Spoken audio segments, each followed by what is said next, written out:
everybody. Happy Hello. Woo! Welcome back. Welcome back to our show, Entrepreneur Life, where we are here every Saturday, 12 p.m. Pacific Standard Time. Thanks everybody for tuning in again to Entrepreneur Life. So to all of our listeners who are possibly listening on one of your favorite podcasts, thanks for coming back and tuning in to listening to our show. And for everybody who is watching live right now on Facebook land or YouTube, what's up? Hello. I'm Rose, one of your hosts from McDonald Bookkeeping Services, Entrepreneur Life. And I am here. What's your name? Who are you? What's my name? Is Shamara Walker with SWHR Consulting. We are so excited about today's show. Are we going to say their names yet, or are we going to wait? I don't know. I mean, I guess we can tell everybody who's going to be on our show today. I mean, we have been marketing it out there. They're not here yet, so they'll be here so Shamar can tell you who they are. Yeah. So if you guys have ever seen the show Storage Wars on A&E, we have the infamous Dan and Laura Dotson. And they're going to be a part of our show today. You know, we're really excited to just ask them really how they even made it onto A&E, a little bit about their concept, how it all works.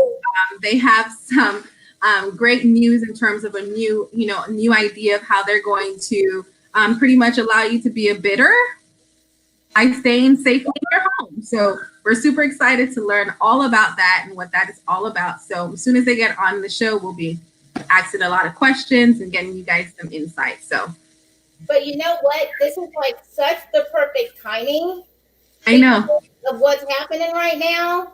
I mean, let me tell you, if to do that, I didn't even know you could do any of this virtually. So to do it from home, and everybody's talking about home businesses and working from home. I mean, right. What a perfect scenario. I know. I mean, a lot of companies, having to transition from in office to online, being in this space that we're in, we're having to help companies through that transition and, helping companies understand what working from home looks like. And I'm super excited about it because of the simple fact that a lot of companies think it's impossible. They think that, okay, I have to have my employees on site. I have to watch them daily. But as you can see, you can trust your employees. And I think this is allowing companies to see that they can trust their employees to work from home, allow them to be in a space that they can be more productive. Because when you work from home, you tend to be a lot more productive than when you're in the office, actually, because you tend to want to walk around, have conversations. So I'm hoping that this open up, a lot of companies' eyes and make them see that they should have some type of work from home policy, and give some people some space sometimes to be able to work from home. So we're very excited. What was that? So hopefully they'll be here in just a second. So you guys hold tight. But I mean, so it's such a right now it's such, I don't know it's such an engaging time. It's such an unfortunate time. And people, have you noticed how many people are live streaming more than ever right now? Yes. Yeah. So that tells you something, like more people need to do virtual things to be seen. So of course it's the perfect time. But some people are just doing lives for, I don't know why. I mean, they're just around their house. Well, if there's people that struggle with social distancing, I don't struggle with it. I like being in my house. I think me and you are comfortable being in our own space. And but if you struggle with that, it's something that a lot of people need to make their surroundings or the world know that they're still alive. But hey, to each his own. So get out there, be positive, stay connected the best way you can, and we're gonna get through this. We're gonna get through this. So, oh my God, did you guys hear my phone? How unprofessional is that? You know what that means? I am an entrepreneur and I'm always working. That's what it means. We're always working.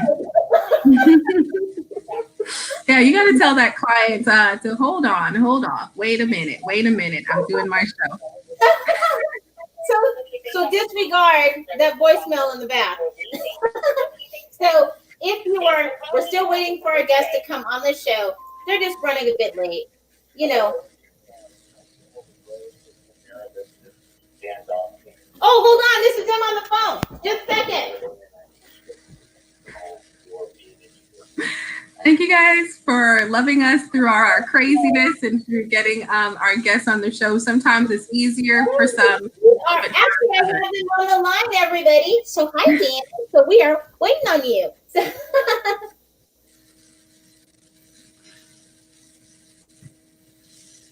So did you get the link so you can go right into the live? Perfect, because we have like, let me tell you, we are so excited. So everybody, I know you can't see them right now, but everybody who is listening, and they are going to be jumping in on the live. So everybody who is live streaming, you will be able to see them and get to know everything about what they're doing. So they're going to be on in the next few minutes. So yeah, we have viewers waiting right now. So they're here, Payball. They're here. So yeah, we're just talking about you because we're so excited about the perfect timing that this is for people to actually, for the whole virtual thing going on, working from home. So we're excited to talk about that.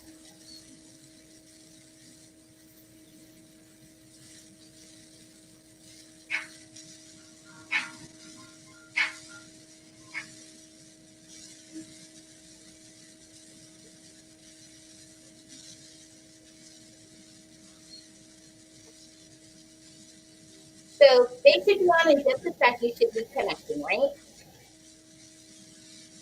Okay. So hold on, people. They will be in. So we actually have your photo up on the screen. So they, yeah. So I don't want to ask you too much because people can hear because I want them to know that I want to and everything else. And just see you guys come in. So I don't want to give away too much too soon. So hold on. So hold on, everybody. They're going to be here in just a sec.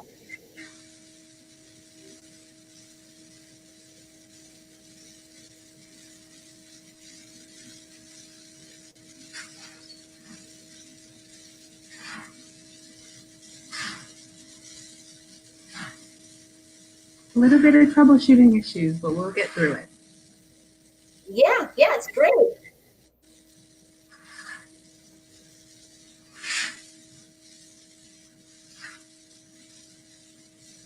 Thanks, guys. So I've got them on the line. They're almost coming in. So you guys are going to be able to see everything they're up to and what they have going on. So hold tight, check in. Just a second.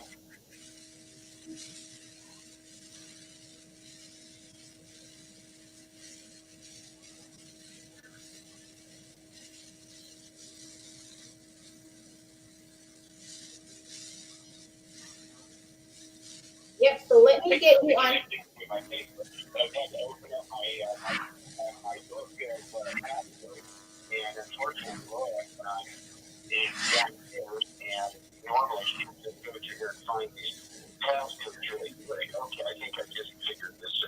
Okay, guys, so he's almost here. I've got them to see that I'm talking to you on the line because I know people are excited, and I know I'm excited. We're excited because we want to hear some of that fast talking.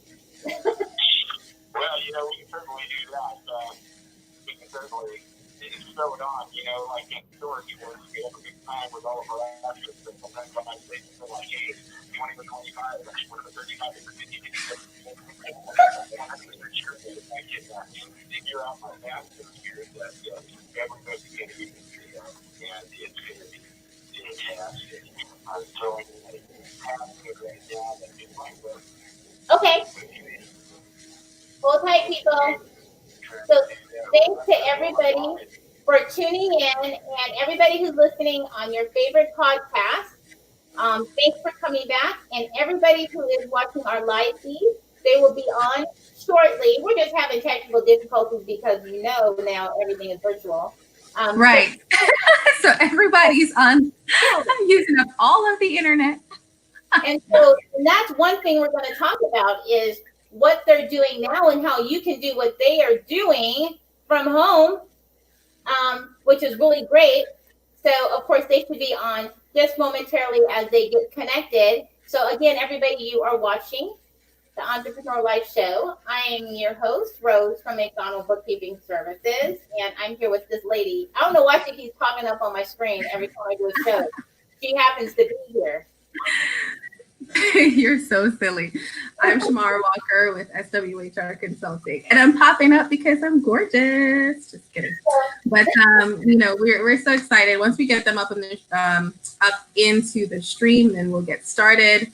Reintroduce them, get you guys connected with them if you're interested in what they do as well. So hang tight, hang tight. So it'll be 1 second.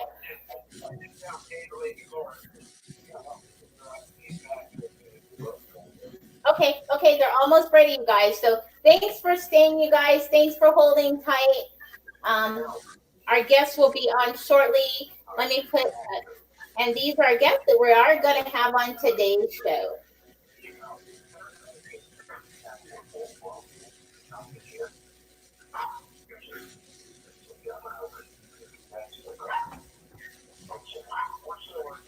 Okay, they're still working on it. So anyway, let's go back to, we have a few questions while they're working on the show.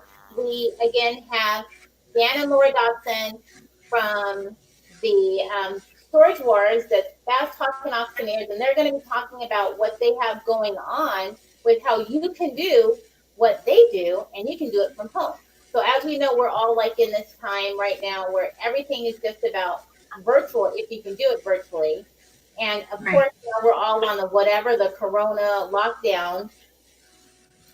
And so people are wondering, since they can't go to work, what are we going to do? Now, is there a way to get on your live without having to text my face? Because I'm across this right now. 1 second. Oh, you know what? You don't even need that. So check your email, and then I just sent you guys a direct link in there. Yep.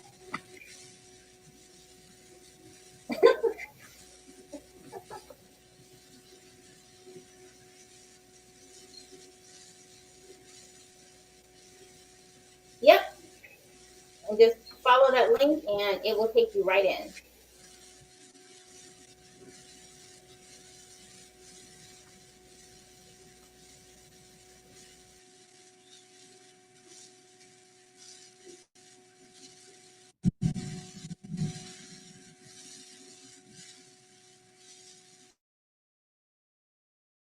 You're almost there. Hang on, guys.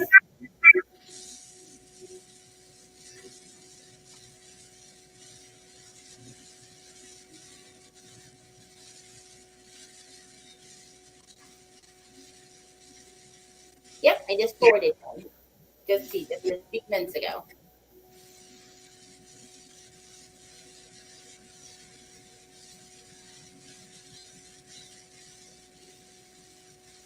Oh, you are. You're on top of a mountain. I love it. We're all everywhere and can still become connected to the World Wide Web.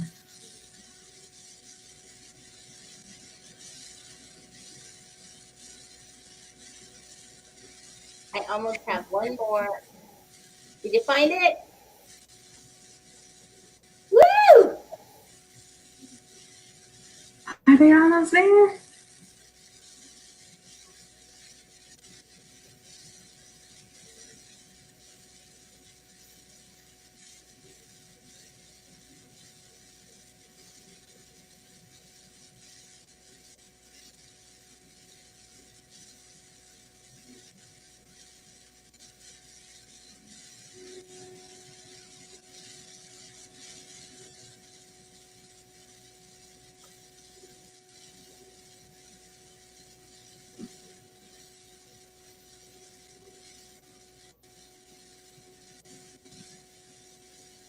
Oh, it's it. You know what? We are here because we just really want our guests are ready.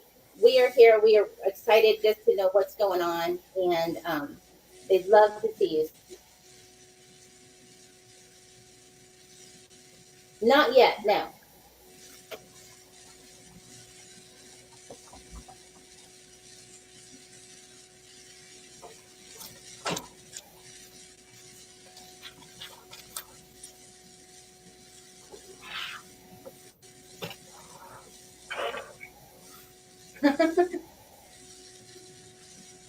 I'll be right back, guys.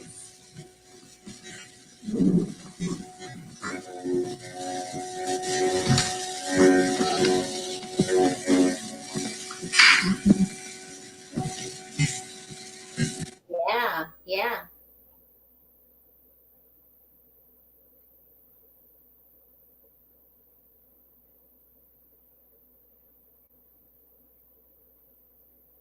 Ah,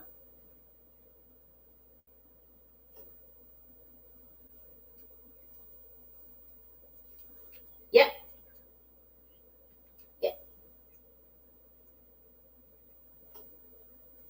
Okay.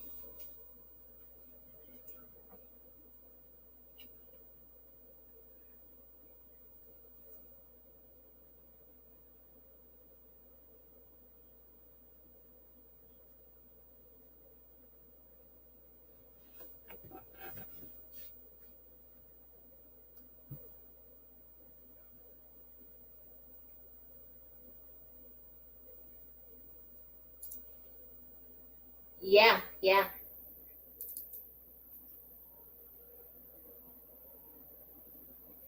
It could be. Yeah.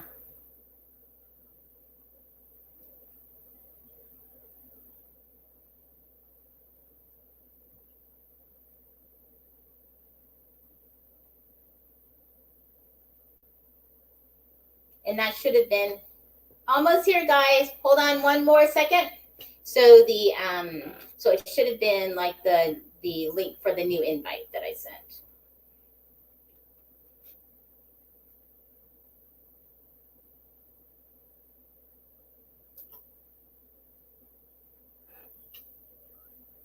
Mm-hmm. And it usually takes you right into it.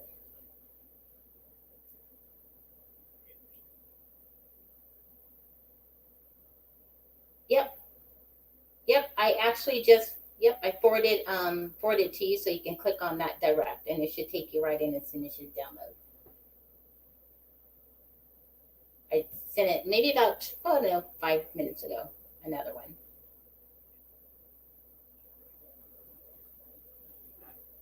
Yep, that's the same one. Yep.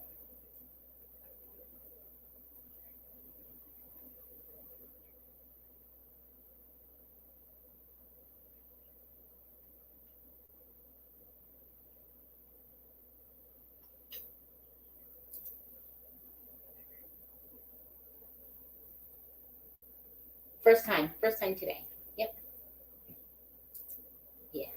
And if you're on your phone, it could be that you're on your phone if you're downloading it on your phone. Yep. Yep. And that should work. Okay. Thanks. I am. I am. Oh, yeah. Okay. Bye. Okay. They're almost here, guys. So they had some technical difficulties. They are in the mountains, but they are going to be here. They're loading it on. They were just trying to find good reception. So thank you guys for waiting and holding on because we really want to share what they have going on. Plus, you'll get to see what they've been doing and get familiar with everything they've been doing on A&E and the show. So everybody who's been live streaming or everybody who's been listening on their favorite podcast channel, thank you for hanging in there for us and waiting for Laura and Dan Dotson to pop in from A&E. And I did want to make sure, so these are our guests for today's show. I don't want to get into too much of what we're going to talk about because I want them to be able to share that themselves on the show, but they do have some really great things coming up. When they pop in, I'll give you an idea of what's happening and what they're doing aside from what's going on with A&E on the show. and we should see them pop up momentarily. And what they're doing is where you can actually do what they do from your home. So like right now, as you know, that we are in that whole COVID thing, but a lot of people want to figure out how can they work from home and make money from home. And so you wouldn't think that you can be an auctioneer. You wouldn't think that you can do what they do from your house, but actually they just established something to where you can do it from your home. So we're going to talk about that and how they became so. But I mean, I'm trying to figure out how you even get into doing something like they do, and then end up being on A&E or anything. You know what I'm saying? So this is, yeah. So, I see that stuff on TV right too. That people when they have like a home and they're selling like they're having what are those called? Those where the trust and they're selling everything. And so I've seen those on TV and people auction off, but never anybody in real life like do it or make money at it. So this is really what they do. So they're going to talk about everything that they're actually doing that's established in this program, how you can actually do it from home. They can kind of tell you how it works. So, and plus we want to see how he kind of does his little back talk and how, I mean, we want to see kind of hear it for ourselves. Right. So I want to see how that works myself. So I'm excited as soon as they get in. So thanks so much for really holding on and being patient. And we hope they get in here soon. Um, and of course, everybody who's not familiar with us and maybe tuning in for the very first time. So Samara and myself, we're business owners ourselves. But we want to be able to share with other business owners everything that's happening that maybe we can help them. Like I do, my background is accounting, so I want to help people with accounting and payroll and workshops. And Samara, she does. Human resources. So Yeah. understanding the people that work for you, getting them onboarding, understanding, the liabilities that comes with having people working for your company. So, our whole objective is to just educate with this show and bring like-minded people like ourselves that are entrepreneurs doing the daily grind, a day in the life of entrepreneurs, and just giving them an opportunity to have a space where they can talk about their experience and how they got through it. So we're always excited to have guests that want to talk about their business, want to tell the world that it's okay when you fall and you can rise again and continue pushing forward, because you really just have to keep that drive going and keep pushing forward. So we've had all types of guests on our show and so many sectors of being an entrepreneur. Right. Nonprofits, you can be a retailer, have a tangible good, so and we've been fortunate enough to have guests that that are surprising to us. Oh, this might be them. Hold on a second. So I'm going to drop down while you talk to them. Okay? Okay. Yeah, I mean, our whole goal is to, again, just educate and have people come on the show that want to share their stories, their journey. And so everybody that's been on the show so far has really gave some insight about, what they feel entrepreneurship is to them. And really about just giving positive energy and positive vibes to everyone that is in a business that sometimes feel that, it's a struggle, because it is a struggle. And you own your own business, you're struggling all the time to keep the business alive, keep it in front of your target audience. And so a lot of the people that are on our show not only talk about their experience, but how they kept that dream that they have going. And so we just want people like yourself to stay tuned if you're on that same journey as we are, so that you can continue to move forward and strive forward, because you can do it. We all can do it. Anyone can own a business if you really want it. But yeah, and hopefully they get on the show soon enough so I can stop talking and that we can have our guests take over and tell us more about their business, because we're super excited to hear how this auction stuff goes, because when I see it on A&E, super exciting. Wish I understood what they were saying. All I can hear is the numbers. So I'm excited to kind of have him say the things that he say and how people understand to purchase from him. So I'm always interested. I actually have a buddy that does go to different storage units and purchase what's in it without knowing what's in it. And sometimes it's valuable things that he end up finding. Sometimes it's total crap. So it really is a chance. So if you are interested in that type of work, or you're interested in selling some things that you want to auction off, then these are the people that can help you with that process and give you some insight on how to do it. So hopefully we can get them on the show soon. Like, that's so good. But thank you again for tuning in, and hopefully we'll get started shortly.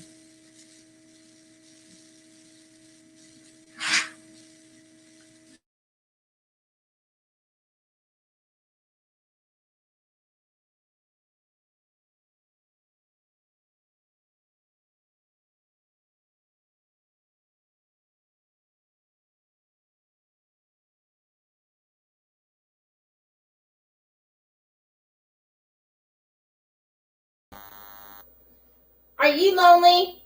Are you by yourself? So lonely, but I think I kept them entertained for a little bit. Oh, okay. Okay, sorry about that, but we're just making sure he got connected. Whatever, just some little difficulty. Okay, you people, they are here. Ready to go. We're about to put them up on the screen. Woo! Look who's here. Thank you. Can you hear me? I can hear you. Woo! Perfect. We're super excited that you're here. You're up in Thank the you. mountains. I hope you're enjoying the mountains for us. Yeah, we're loving it here. We can look out like this. See, we're up on top of the mountain. Beautiful. Oh yeah, sure. You know, we love it up here. It's if you're going to be stranded someplace, you might as well be stranded on the mountain. So Yes. we're. Can you see all that? Oh, wow. Oh my God. It's so beautiful. Check this out, so you can see.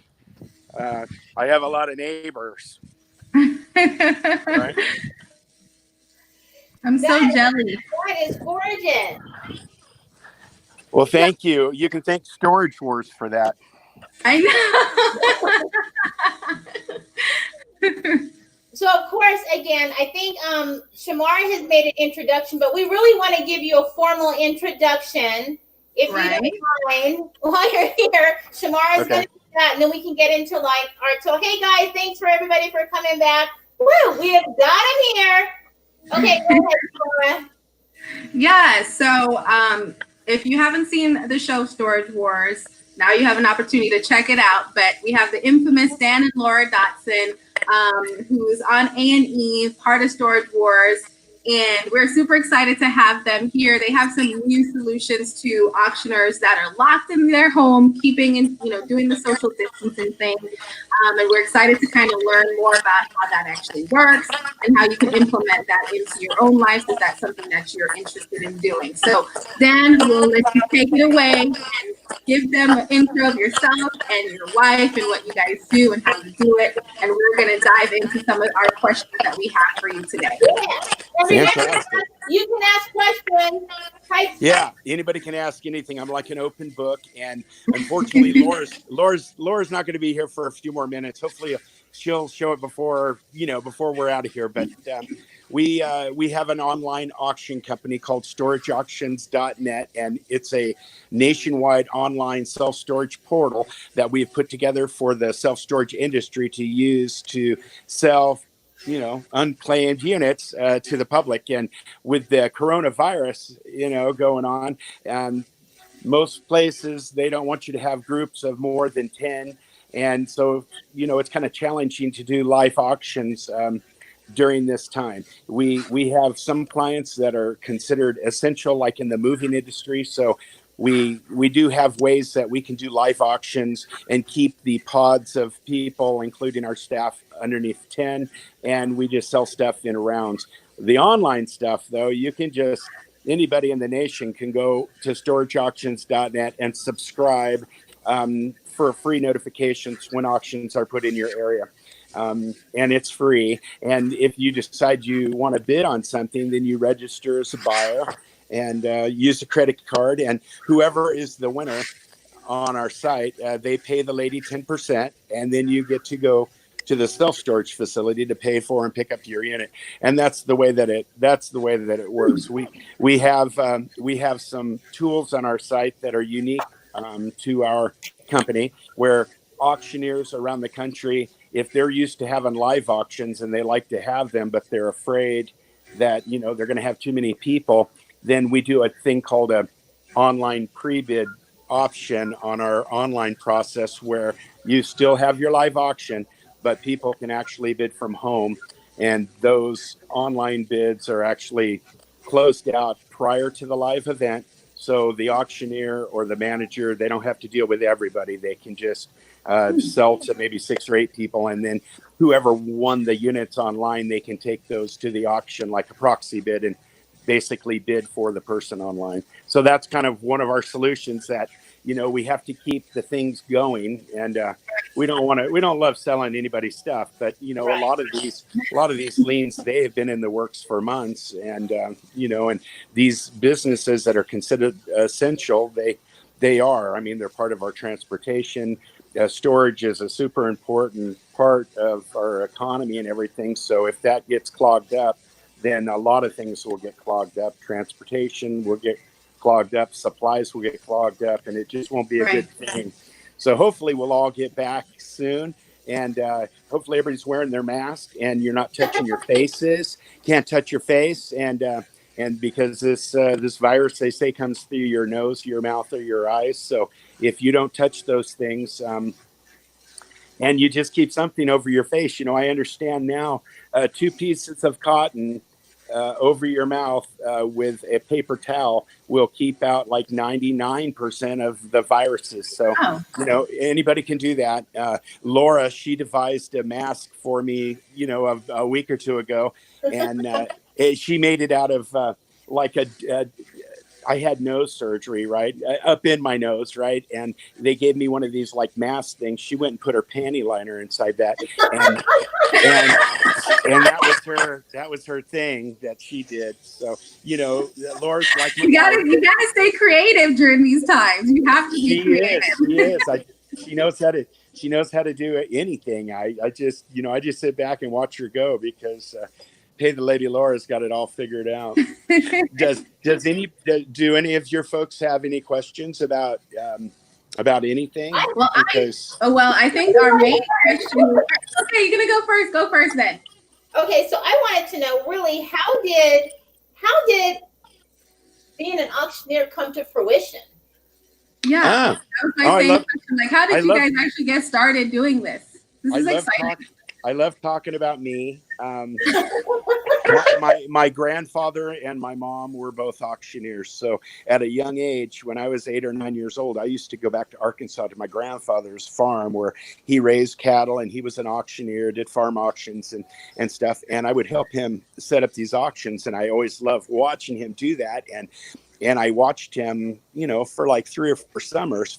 Finally, 1974, I was 11 years old, and I said, Grandpa, I want to be like you, and I want to learn how to do this thing. So he taught me how to auctioneer. It took about, you know, I don't know, I've been doing it for 40 something years. So, you know, we're always learning, you know, and always trying to improve our craft. And I just, you know, I just never really looked back. When I was 16 years old, I had this KZ 400 motorcycle. I was going to high school in Southern California, and I would ditch schools on Tuesday. I'm not saying anybody should ever do this, but I would go down there, and the old men would let me sell furniture and let me auctioneer. And so here I am. What was the first thing that you actually auctioned off? Yeah, that's a great question. We were doing an auction Northwest Arkansas, and it was this little farm sale, and my grandfather put me up on top of this dresser, and there was like 40 or 50 people there, and it seemed like a million or more people, and they were all staring at me, and Grandpa put me up on top of this thing and introduced to me, and he said, you know, this is my grandson Dan, and he's gonna auctioneer, and he told me to hit it, and my mouth opened up and nothing came out of my mouth. I was so scared. I was so scared. So my grandfather again said, okay, you know, if you're going to do this, you know, he kind of got a little bit aggressive with me. And again, I opened my mouth and nothing came out of my mouth. I was scared to death. And then he basically said, just get down. If you're not going to do this, get down. And and I did it, and I have never looked back. That was the first thing. What's a dresser? I sold this dresser, and I sold it for $325. I can't believe it. That's a lot of money back in the '70s for a dresser, but I did it, and everybody was quiet, just like church mice. They were just super quiet, and made it worse for me, I think. But anyway, I liked hearing my name on the radio with my grandfather. I liked seeing my name in print as the auctioneer, and so it was just always part of who I was. And then Laura and I, we met in '93 at an auction, and she left, and a year later she came back to an auction buying restaurant equipment, and I blasted and flirted with her again, and she left. And the third year she shows back up at this auction in LA at the Weiler Group auctions, and she needs more restaurant equipment because she was a restaurateur, and I just took a break and I just blasted her, and she gave me her phone number, and I think her second date she moved in and never left. And I love it. I know. It's been a long time. We've been running down the road for a long time, almost like a quarter century, I guess. But how quickly you're able to, how the fast talking. I mean, that must take a lot of practice, right? Yeah, I was gonna ask you, like, how do you even do that? I can't even fathom, and you're actually saying words. So this is where I'm like, how do you even do that? Well, you start off slow, like anything. If you want to be really good at something, then you practice it over and over and over again. And with auctioneering, it's kind of a communication thing. So you would start off slow and do exercises, like 1, would you give me 2? And maybe 2, would you give me 3? And 3, would you give me 4? And 4, would you give me 5? And you might do that all the way up to 100. And then realize that, $1, $5, $15, $25, $100 bids, they're all kind of relevant. So you might take a $10 bid to 25, which is a $15 increment, to 50, which is a $25 increment, and to 100, it's a $50 increment. So you can go, 25, 37 and a half, 50, 70, 100. 100 and a quarter, 100 and a half, 75 now, 2. So I might just, ask you, I've got 2 with you. Would you bid 3? 3 where? 2 here, 3 where? 3 now. Would have bid 3 bets right there, and a 3 and a 4. Would have been $4, sir. Ma'am, you're all out. Would have been $4 going once and $4 going twice. All in, all done. Guess what? You bought it right over there for $3 big bucks, and good eye and a fine buy from the auction car, and you tell a friend who sold it to you, and we would just, just go through and sell stuff. And Laura, in 2009, when the economy was so tough, people were being laid off. They weren't getting to go to work. That's kind of familiar, right? And and they were trying to figure out, well, what am I going to do to hustle and stuff? And I think that this COVID-19 virus is horrible, and there's a lot of negative stuff that's going around about it. But I think it's going to leave. I think it's going to be gone as quick as it came, and I think that people maybe some of them are going to be better off for it, because I think people will maybe start treating each other nicer. And you know what? You might be an accountant that you can keep working at home. You might be, somebody that doesn't have an essential job, basically, that doesn't get to work right now. So you think, well, what am I going to do? Well, you can hustle, man. eBay and Craigslist and every buy-sell trade group out there on Facebook has stuff for sale, and people are going to need things. And I can tell you and everybody else that, the next 3 or 4 months are going to be, challenging to the small businesses of the United States. They're like our backbone, and there's going to be a lot of them, unfortunately, that are going to be going broke.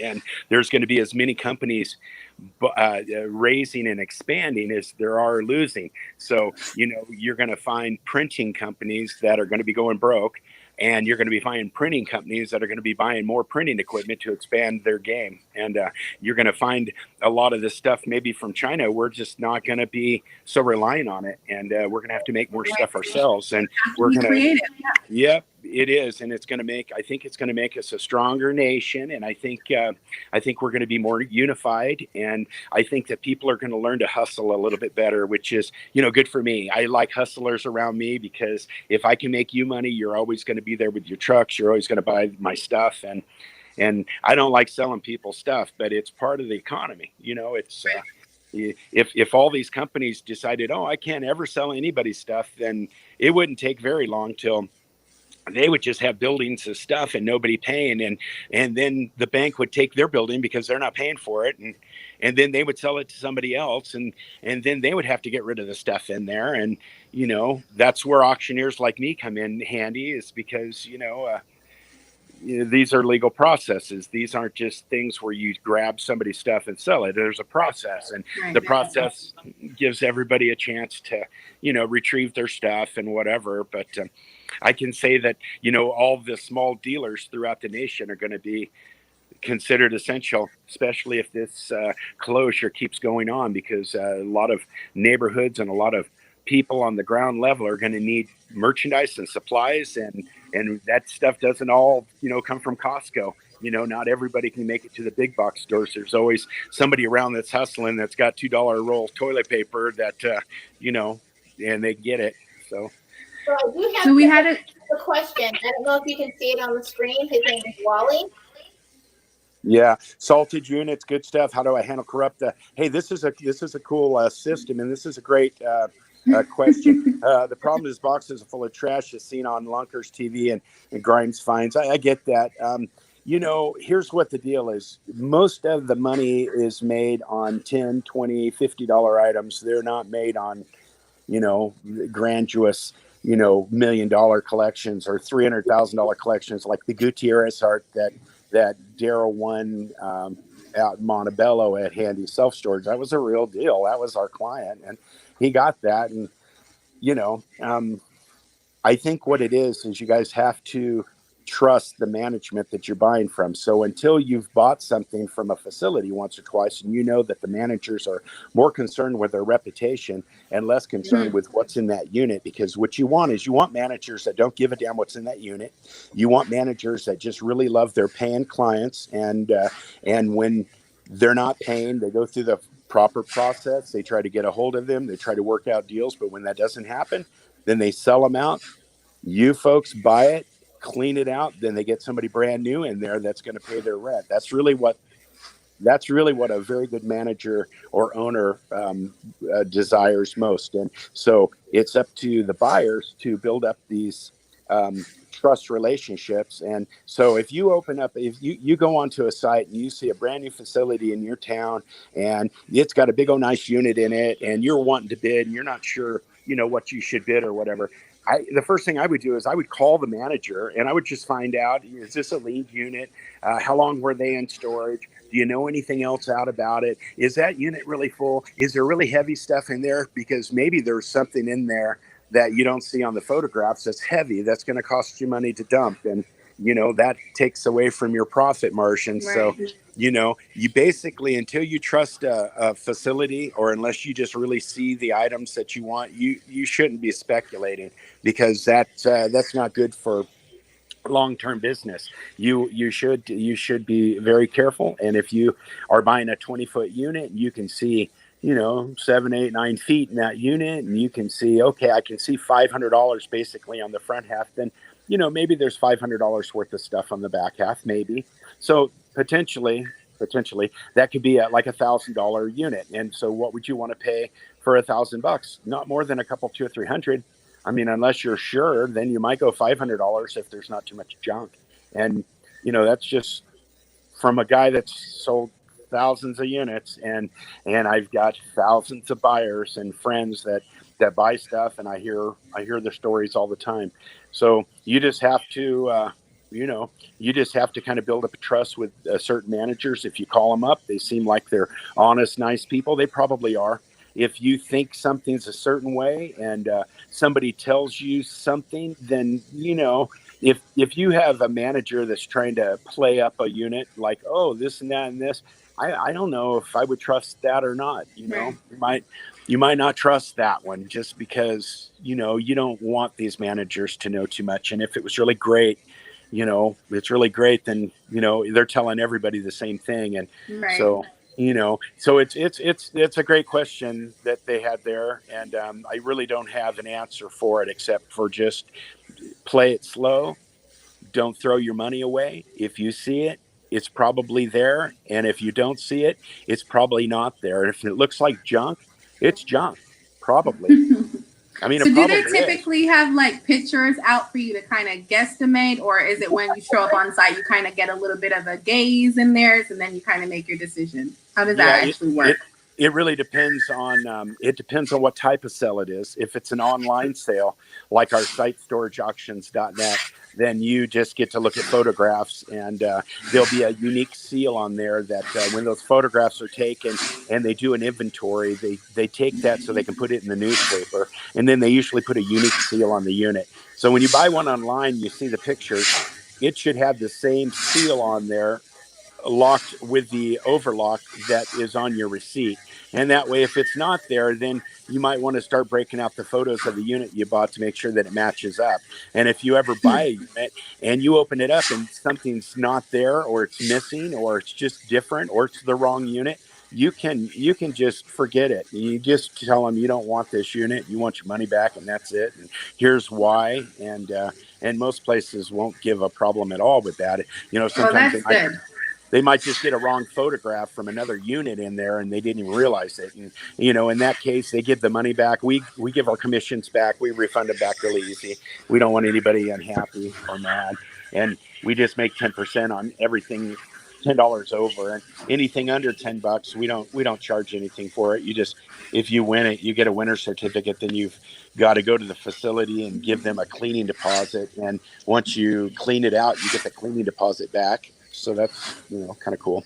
And when there's a live auction, then normally I have lock cutters that go out and do inventory and lock cutting, and they videotape the process, and they always take a manager with them, and they're the ones that put these unique seals on, and the manager's overlock. That information's kind of out there. I don't really make it public. I don't even see it myself, and my auctioneers really don't see it either. It's just kind of there. If there's a lawsuit or something with the facility, then Well, Wally then, did say then thank you for answering that question. So I just wanted to put that on the screen so that you know that if he was asking us saying that. you're welcome, Wally. Thanks, Wally. I appreciate it, Wally Shailene.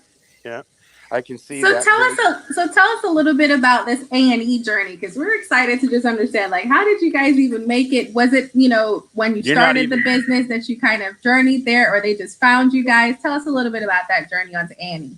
I will do that. YouTube is a wonderful tool, and it's a very good tool for all of us. And that's how I started throwing YouTube videos up like every week. And Laura was actually the first one that she would take a camera at the auction, and she saw a gun case. And, if you have a gun in the state of California, you're supposed to run it through an FFL dealer, and it can be a problem. So she keeps the camera there videotaping, and she sells it to a guy with the understanding that if it's a gun, he's got to do the right thing with it. And he agrees. He goes in there, they open it up, and it's a machete.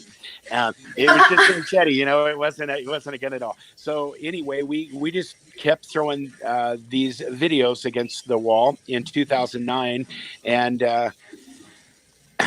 it just seemed like we just started having people come at us. And ABC and NBC and KCET all did a thrift economy story on Laura and I being the featured auctioneers, because we were the only one basically on YouTube. Now you go to YouTube, every auctioneer's on YouTube, because YouTube made me famous. Right. So we signed up with after all three of these shows came out in like a 45-day period, we started having production companies, and the networks kind of put out a mandate for Laura and I. We didn't ever find this out until we had talked to about 13 or 14 people, and then a production guy told us that Laura has this dream, right? And she wakes up and she goes, I'm not going to worry about this production company, Go Lucky, that we just signed up with. We signed up with them, and we did a 6-month thing with them, and they just failed miserably. I mean, they had no clue who Laura and I were, and they didn't bother learning the auction business. They didn't understand that this modern day treasure hunt and you don't know what's in the box was special. They overlooked that. So Laura wakes up from this dream, and she's writing it down in her book. And she goes, I had a dream last night. She goes, I'm not going to worry about Go Go Lucky because I swear to God, this is what she said. She goes, on October on September 2nd, we're going to get introduced to the company that a production company is going to be called A to Z Production, right? And she goes, and on October 14th, they're gonna pitch us to the network that's going to pick us up. She just said, "Thank you, God." She wrote it in her book. Well, September 2nd comes along, and we have a company, not AZ. It's called North South Productions. And Laura had mentioned in her dream that they're going to have offices in New York, Miami, Memphis, and LA, and one other one. Anyway, Wow. these people had offices in LA, New York, Miami, and she said Tennessee. She had the wrong name in Tennessee, and they had one in Knoxville, Tennessee, instead of Memphis. Oh, Memphis. She said Memphis, Tennessee, and she was right on every state and 4 cities, and she missed Tennessee by it was in Knoxville, and it was called North South Productions. So we sign up with them, and I tell everybody, hey man, Mama had a dream. We're doing this thing, and then the October 14th came along, and on the 13th, they sent us an email saying we're going to pitch you to the History Channel tomorrow. So Laura's at an auction, and she's pitching her stuff to a guy named David McKillop with the History Channel. And later on, he became like a vice president at A&E, like a year later. And so, long story short, that happens, and we don't hear anything else. Well, about 2 or 3 weeks went by, and Laura had another dream that they took our tape and they put it in a cabinet and they shut the cabinet, like they were rejecting us, right? And so Laura, she tells me that. She goes, what do you think that means? I said, I don't know. I think you should call him. And so she calls up this North South production, and she says, what they thought she said was, hey, I'm the different wife of a different auctioneer from a different show in Ohio called the farm barn auction or whatever. And Laura says, and they said, and the network, she says, hi, this is Laura, Dan's wife with American Auctioneers. Wonder how our show's coming along. And they said, oh, they love the auction house concept. They're going to pick it up. And Laura says, what about storage? Yeah, they just like misunderstood her. Well, I'm standing there about 10 feet away from her, watching her talk. And the more she's talking, the more she's getting pissed off. Finally, she puts the phone down. She goes, they have 2 shows. She goes, what's the name of the other show? And they didn't have a name of it. And finally, she hangs up. And I swear to God, this is tears. She goes, God, please send us a Tom Beers. And I have no idea who Tom Beers is. And I asked her, I said, who's that? And she said, that is Deadliest Catch and Ice Road Truckers and Axemen. And those are shows that you watch. Right? So I said, absolutely. We need a guy like that. 3 weeks later, I'm at an auction in LA, and this guy comes up and he goes, have you ever thought about doing a reality show? And I'm so pissed off with these people anyway. I look at this guy and I point at him. I say, yeah, you're number 16, baby. What's your name? He gives me his card. It's Tom Beers. And I can't believe it. I said, no way.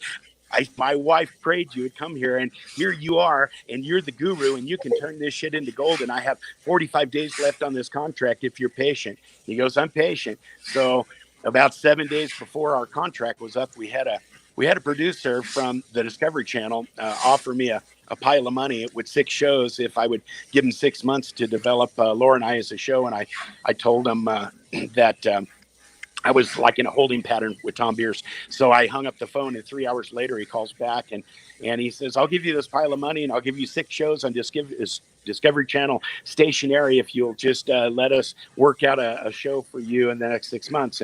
And I said, well, that's a great olive branch. I'll think about that. That's a great financial olive branch, I said to him.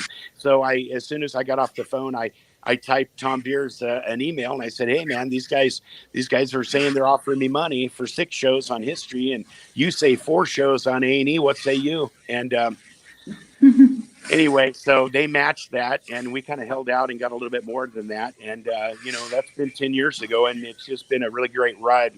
We've had 12 seasons in 10 years of this, and I could do another. We could do another 10 years, and especially with all this virus stuff going around as I'm coughing. there's a lot of stuff being built up out there, and I just know that here in about 3 months or 4 months there's going to be a lot of stuff on the market, and people are going to be buying stuff because it's going to be available, and there's just going to be a lot of floodgates open up, and I'm just hoping that A&E will pick up season 13 and we can start filming. I mean, I heard originally maybe 13 seasons. Congratulations. Right? Oh my God. Congratulations. They haven't ordered it yet, but hopefully they will, and if they don't, no, you'll get it. She's gonna have another dream, and you're gonna have a lot more seasons. Right? I think you're right about that. Right. About that. Right. Well, it's a blessing. What is the most lucrative item that you have found? What, ask me that question again. So, what's the most lucrative, most valuable item you found in all of your years you've seen, whether it be you or someone else has bought? I got it. That's a great question. Several years ago, we sold some stuff from Alberto Vargas, and yeah, and he was born in 1896, and he was the pinup artist for the World War II airplanes, and for Hugh Hefner in the Playboy magazine. He was the guy that did all those martini pinup girls, and he did all these pinup girls. And I got a call from this lady. I'm just going to call her Patty C. And Patty C calls me up a couple days after this auction that we held, and says, I'm the great niece of the owner of that stuff, and I'd like to get it back. So I call this guy named Mark. We'll call him Mark S. And Mark S is a guy that's been to prison 2 times for 12 years each for being a bank robber. Okay, he was a PO bandit in the 70s, and he went to jail. I remember as a kid I saw him on TV. So anyway, the guy's out. He's trying to make his life, and he buys like 25% of this group of stuff from Alberto Vargas, and it was like 10 vaults, and it was a lot of stuff, and it turned out to be worth $2 million, and his portion was probably 400,000 or 500,000, and he got like 365 transparencies from that. Well, there's my site. Thank you very much. He got these transparencies for a while, Dad. Hey, no, I've been watching it, but I'm so busy talking. I just, but no, I appreciate it. That's storageauctions.net. That's our site. Anybody in the nation, you can subscribe at the very bottom. And whenever anybody lists an auction in your city, you'll get a free automatic notification in your email. Right now with the COVID virus, a lot of places have canceled for a couple of months and postponed their sales. And so, but we have auctions. We've had auctions in about 28 states and in about 300 cities. And so there's a lot of people from time to time that use our site. And we've recently added a lot of bells and whistles for the sellers on the site. So we just know it's going to be, it's going to be a winner. Laura and we've been working this site since 2015, and it's a great way for us to give back. The self-storage industry made us famous. So Laura and we came up with storageauctions.net because it works on a buyer's premium, and the sellers, they don't have to pay anything to use it. And that's kind of our way to, thank them for making us the most famous self-storage auctioneers on the planet. And so can you tell us so let's get into, because obviously we're all confined, but you don't even have to look at the fact that we are supposed to be confined. I didn't know that you could actually do this from home. And people always talk about a home business or being able to maybe just take extra money, on the side because they can't work part-time. They don't have the hours to put in, but they still want to make money in a different manner that they can do from home. And so, I wanted to talk about that and bringing up what you guys have going for the virtual. All right, very, very good. Yes, you can make your living, and a lot of people do make their living from buying, selling, and trading. And during this COVID virus pandemic that we're in, we're forced to, stay secluded. We're not supposed to be going out, and but once you run out of TP and toilet paper and hamburger or whatever, you become pretty, you need to go out there and find whatever you need to find. And if you're trying to figure out a hustle, everybody should have an eBay account. Everybody should have a Craigslist.org account. Everybody should be familiar with, how to buy and sell and how to research stuff. So, if you have a truck and you have a garage, you're a perfect candidate to buy, sell, and trade self-storage items, moving and storage items. Eviction auctions are going to be a huge thing. Here in about 4 or 5 months, there's going to be a lot of eviction auctions, unfortunately, where people are going to, they're going to be losing their homes, and whatever's inside of it is going to be auctioned off. And sometimes those can be wonderful things. You never know why people lose their stuff. Sometimes they're running from the government. Sometimes they're running from the law. Sometimes they've just had, bad circumstances. But sometimes, they can have very interesting stuff in these auctions, and they're not as attended as some of the other sales, some of the storage auctions and stuff. These, we just call them legal auctions. They're eviction auctions. And, we'll get 3 or 4 people at those. And, those are great opportunities, and those are going to be coming up more and more in the next 3, 4, 5, 6 months. So if you're out there and you're trying to figure out what am I going to do, just remember that you need to be as diversified as you can. That means that you need to buy your stuff from every place that's a good deal. If you can buy something for $1 and you can turn it into $3, then you've done great. If you can triple your money on something, it's great. You just have to look and see, okay, how much is it going to cost to dump it? And I have to pull that off my profit. And, and how much is my sales tax? How much is my buyer's premium? How much is it going to cost me to do it? And let's make some money out of it. Some people make a mistake of, they just absolutely fall in love with something and they say, God, I know I got to get $100 for that. And somebody says, I'll give you 75. And they say, no, I want 100. Well, sometimes they'll get that 100, but other times they won't. And you could have taken the $75 and turned that and flipped that again and already made money. So, the deal is don't fall in love with anything. Everything should be for sale that you buy for that reason. And if you have a place and a truck where you can haul stuff, you've got a garage where you can put stuff, small stuff you can put on eBay, larger stuff you can put on Craigslist for local pickup. Somebody wants to buy a refrigerator.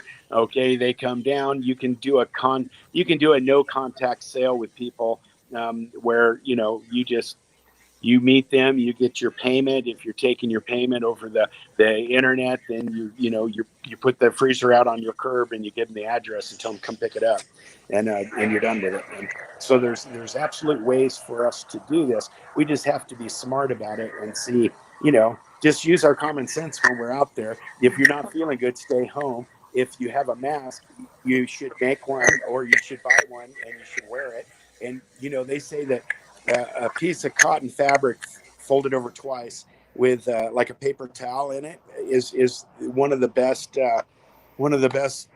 masks. I mean, it keeps out viruses and stuff. So everybody should just try to keep their nose and their eyes covered up and with glasses, and they should just do that so they're safe. And things that are small, you put them on eBay. Things that are large, you either wholesale them out to, all these little appliance stores and all these mom and pops, they're going to be springing back open. They're going to be hungry for merchandise. If you're out there buying that stuff and you get something and it has a freezer and a washer and a dryer, and you don't want to jack with something that heavy, then you should just wholesale that stuff out, or find somebody that'll come and help you. You give them a cheap deal on it, but they help you clean it out of there. People will develop networks and little partnerships with people and ways to make money where, an old auctioneer, Jack Cross, told me when I was a kid, he says, Danny, he goes, if you'll take a little cream and little cream go down to the next guy, you'll find that, your life will be a lot better. And it took me a while to figure out what that meant, but that just meant, you don't have to get every nickel out of everything. You can always let the next guy make a buck and or get a good deal or whatever. And if you do that, it just keeps coming back to you. And so there you go. We have a live auction service called AmericanAuctioneers.com, and we do nationwide auctions. We'll do these huge clutter auctions where we'll have up to 1,500 pallets of stuff, and we do them in Chicago, we do them in New Jersey, we do them in Seattle, we do them in Ontario, California, we do them up in Northern California, we do them all over the United States. So if the listeners want to go to AmericanAuctioneers.com, there it is, and just subscribe. It's free. You just give up your email address. We don't give it to anybody. It's just for us to keep all of our buyers informed. And right now, like I said, there's going to be a lot of need. So, I mean, I've got 314,000 subscribers nationwide with storageauctions.net, and we have about 30 or 40,000 buyers in California. And I don't think that's going to be enough. I think we're going to need more buyers and more people to fill the saddles and move this merchandise out. And it's way important that your listeners realize that, you know, self-storage companies and moving in storage companies, they absolutely rely on getting these goods out. And like Wally had mentioned, you know, how do you keep these crooked managers straight? You can't really keep them straight, but, you know, usually what happens is their stuff is really cheap when it's put in front of the seasoned buyers in an area because they don't trust that person. So you just, you know, if you come on something, you don't trust them, you know, let somebody else jack with them, and you just go on. And because there's a lot of great managers and a lot of great companies that, you know, they value you buyers, and it's up to you to find out which ones they are. So a phone call will usually tell you pretty quick, you know, if you want to spend time in somebody's camp or not, give them a call, and you'll know in 5 minutes whether you want to or not. And that should be part of your. By going to your site, people can kind of figure out how they can get started doing what you do, basically. Yeah, well, I was going to say, kind of walk us through that process. Okay, so the first thing you would do is, if you're interested in self-storage, is you would go to storageauctions.net. There it is right there. And if you go to the very bottom, there's a place to subscribe. And it's in the black area. Keep going down. And I always look at this thing with my telephone. Keep going down. There you go. Just go a little further right there. All that information right there in the bottom, you can subscribe. Just put your email in there. Put how many miles from your zip code that you want to be informed. And I think the max is about 250 miles. And then just prove that you're not a robot by hitting that captcha. And now you've done everything that you can do at this moment. Then what you would probably want to do is go to the site and type in your zip code of your city to see what opportunities might be around you. There's going to be more people that probably go on that don't find them in their backyard yet than that do. So that's a very simple remedy there. Also, if you put your zip code in and search that area, every facility that's in your area will pop up on our site. Like if you put in a zip code, like you put in, you know, if you put Las Vegas, Nevada, or whatever in there, everything in Las Vegas will pop up. But then if there are none, or after they run out, then you'll see every other, you know, self-storage that's in Las Vegas, and you can click on their company page and you can call them. You can ask them, how do they sell their units? Do they sell live or online? When's their next unit going to be sold? Do they have a phone number for their auctioneer so you can get on that list? Do they have a list that you can get put on? Those are the questions you should be asking everybody in your hunting area. Everybody should be a hunter for good deals in your area. So if you don't mind driving, you know, 20 or 30 miles from your house, then every yard sale, every garage sale, every going out of business sale, everybody that's doing anything, you should know what that is. You should know that they've got an auction coming up, and if you can look at them online, you should look at them. If you see something that's for sale and you don't know if it's a good deal, well, go try to buy one somewhere. Go search for that item until you find it, and then try to find the cheapest one you can find and see if they're selling, because, you know, supply and demand's the whole thing, what it's all about. You want to make sure if you have something, it's something that actually somebody wants. If you have an item and you find it and somebody says, well, I want $5,000 for it, but it's maybe not worth $5,000 and nobody's willing to pay that, then really it's probably not worth $5,000. You might want to ask less for it, you know. So that's kind of how. So being in this industry, do you find yourself to be like a great bargain shopper yourself? You know, I just I'm always trying to save money, and I mean I like to save money because then I can buy more stuff, right? And Right. and I just Laura, you know, she's a little bit different. She wants whatever she wants when she wants it. I mean, you know, when she's sleepy, she sleeps, and when she's hungry, she eats, and when she wants to shop for something, she shops for something. I just keep all this weird stuff like here's the perfect thing. This is why you should never give me anything, right? So I buy this estate out, I don't know, 20, 25 years ago. And I don't know if you can see this or not, but it's a fire starter, and it's an Eskimo fire starter that's probably old. I mean, it's probably old, and it lasted probably, I don't know, hundreds of years without me in its life. And finally I get it. And what do? I break it in two. I just Oh broke it in no. two. Yeah, I know. So instead of fixing it, I leave it up there in two pieces, just knowing that, I have to be, careful. And, it just reminds me. So I was gonna challenge you with something. I want you to pick any item in your home and just do a quick little run through of what you do. I have to hear it. We have to hear it before we end the show. All right, we can do that. Let's just find something really cool here.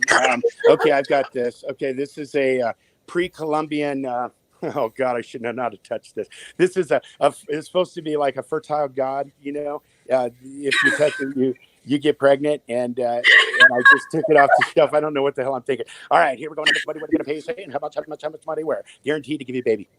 All right, here we go. Number 20. What are you going to pay? Hey, and how much money? Where? Who can be 100? Now two. What about 1 to 2? $50. How about $25? How about $10? Come on, doesn't anybody want to get a baby? How about $5? $1. One down. Now two. What about 2? What about 2? 2, 3. What about 3, 4, 5? What about 5? What about 7? How about 10? $10 now. 50 now. 20 now. 5. What about 25 now? 50. 25. What about 50? 7. What about 100? One there. 100 and half. What about 2? What about $200? Gotta go. Guess what? Nah. So that's way $150 and thank you. I'm gonna mail this. No, I'm gonna mail this to you. I'm gonna mail this to you, and then I don't want it though. You can have it, Rose. I don't want it. I'm okay. Right? Okay, Rose, you're in. I'm gonna put this right back here, and I'm gonna mail that to you. So just get the bath and your man ready, and maybe it'll work. Let me know. I hope you name him after me, Dan. So I noticed in the auctioneer site, you actually have lockers here. Some people actually buy these right here. Yeah, you can actually bid on those now, and whenever they close, whoever wins them, they pay the lady 10% automatically from the site, and then they go pay for and pick up those units from those sites. So these are, I don't know where these are at, like. These are all over the United States. There's Nebraska, I think, and stuff right now. But we do them, and we do them. Like I said, we're in every state capable, and we're in about 30 states. So wherever you're at, if you see a unit and it's not too far for you to go, and you can see the pictures on it, and you want to bid on it, then when you're ready to do that, register as a buyer with a credit card. You'll register as a buyer. You'll use a credit card. When you win the bid, you'll pay 10% to the lady. Then you'll call up the outfit. And you'll ask them, how do they want to accept the money right now in the COVID-19, experience that we're doing right now, because they might want to just take a credit card, or they might want you to leave the money on the outside and give you a code to the gate. You just have to call them and then go get your stuff and clean out the unit. The managers will collect probably an extra $100 for a cleaning deposit. It's refundable. As soon as you clean out your unit, you go back, you say, have cleaned it out. They'll give you back to your cleaning deposit. Now you've just created a good contact in the self-storage industry with the manager, and they know that you're a good buyer. And if, maybe the next time you buy a unit, if you need an extra time to clean it out, maybe they give that to you because they know you're golden. And that's how it works. Oh, I love that. Okay. This is so good. Yeah. So aside from, of course, sometimes, I'm sorry if we asked a lot of questions. Sometimes you get lockers because they passed away and left it behind, or some people didn't pay their bill or went to jail or prison, so they've lost it. But has there ever been a case where people are just like, I want to get everything out of my locker. Can you find somebody to sell it? And that'll go towards paying my bill, and they can have whatever. You know what I mean? They just want to sell it. I'm trying to understand your question. Was it like if somebody has stuff for sale in storage, they don't want to lose it, but they want to sell it? Was that your question? They don't want anything in the storage. They paid their bill and everything. They said, I just want to make some money off of it. So what I have in there, can you find somebody to auction it off and just give me a percentage of what my stuff is?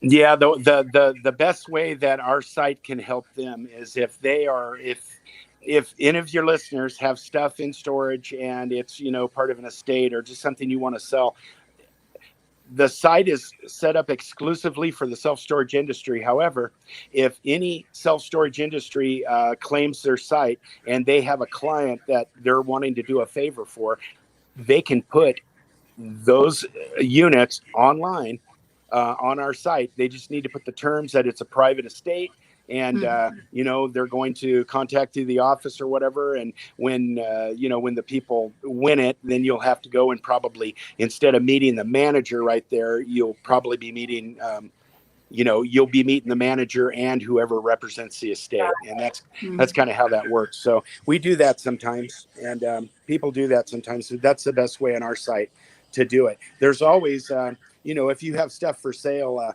the buy sell trade groups, there's one of those in every city on Facebook. Those are great groups for people, for information. You buy something, you don't know what it is, take a picture of it and put it in one of those buy sell trade groups, and you'll have 15 people tell you exactly what that is. And yeah.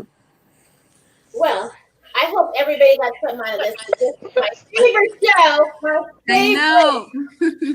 Wonderful. I want to do this again. I'd like to do this again, but we'll just. I've got something else in mind, and I'd like to come back sometime and share. Oh yes.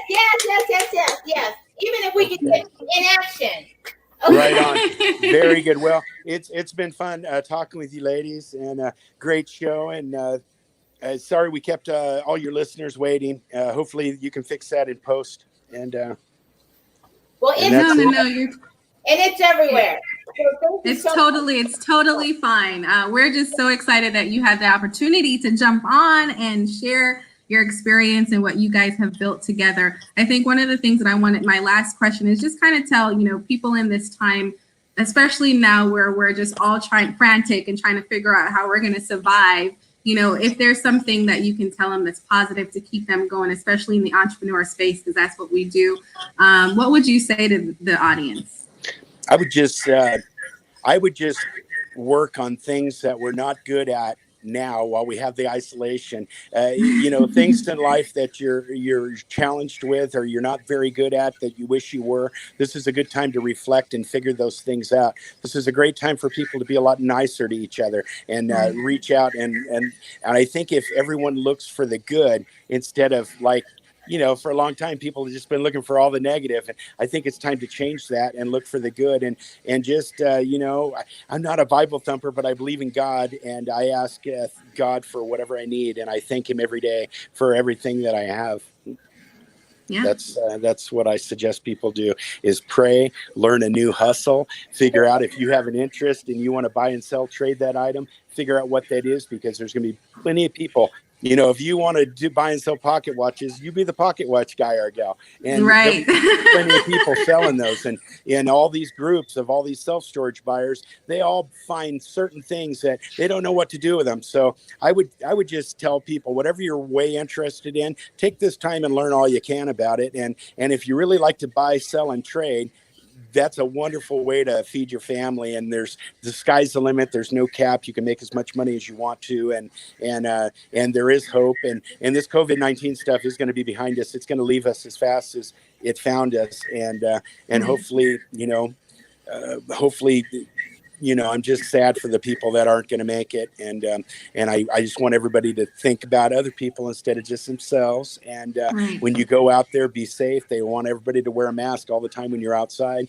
If you're in a group and 11 people show up to it and they're all spaced out, just walk away from that group, because, I think they got the right idea about just keeping the people, not congregating too much, just for a while longer, another month or two, and this stuff will be behind us. But there's going to be a great void for stuff for sale, and everybody better be ready for it. That's what they should be doing with their time right now, is learning. Right. Well, thank you so much again for being a part of our show. We were super excited and patiently waiting. So we were excited that we waited for you guys to get on the show. And just share your experience and what you guys have going on. I know you kind of mentioned how to get a hold of you, but can you tell us again how to get a hold of you if they're interested in doing what you do, or just getting some more insight and knowledge from you guys? Sure. You can always contact us at AmericanAuctioneers.com. We have an 800 number, 1-800-838-7653. 1-800-838. It spells sold, SOLD, but it's 7653. And if you send an email to like support at any of our websites, I get that email personally, and I respond to everything. And I'm always open for questions. And, if somebody wants to send me a picture of a unit on the side and they want to say, hey, man, what do you think this is worth? I'll tell them what I think. I'm very careful about praising my own units on my own site publicly, because that's just a bad habit to get into. But I understand if somebody's just wanting to kind of get a gut feeling from somebody that's seen a lot of units, I'm always open for that. And I have a lot of friends also. So, let's just stay in touch with each other. And if you need me, just reach out. I'm easy to find. Well, thank you so much. Have a wonderful weekend. And for everybody who has been listening on all of your favorite podcasts and watching the stream on YouTube or Facebook, we will be back here on Saturday. If you want to watch the live, so you're just listening on the podcast, go to entrepreneurlife.show and you will find all the information on how to get a hold of Dan and Laura. Perfect. Thank you. And I'm sorry Laura didn't make it, but she'll make it next time. I just have to give her a better heads up. No worries. Just thank you for wanting to be a part of our show again. So we're just excited about that. So thank you again, and you have a blessed day. You too. God bless. Keep up the great works. Thank you. Thank you. Bye.